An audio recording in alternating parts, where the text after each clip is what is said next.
Bwana Vizimbwe hivyo kanani anacheza vizuri. Atamgundua mmoja wao atakuwa face 11.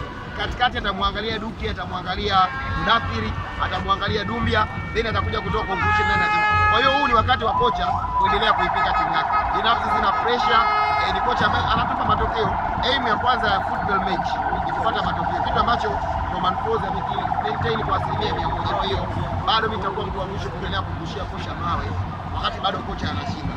Kipindi cha pili umeona akifanya substitution, unaona kabisa timu inakuja kuklik. Kwa hiyo timu kocha kuna kitu anakitafuta.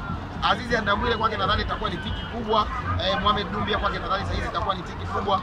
Ukiona mtu anampa kocha pressure, ujue amekuja na expectation kubwa uwanjani. Sio tu sisi Yanga. Angalia timu zote ambazo zimeshinda zaidi ya goli 3 away. Zikija kwenye mchezo wa nyumbani nini kinatokea. Kwa hiyo mimi wakati nakuja uwanjani niliamini kwanza hii mechi ya leo wachezaji wa Yanga hawatauma meno. Na ndio ilipokuja kutokea, tumepata magoli mawili kipindi cha pili. Si haba aggregate ya 5. Shukrani sana.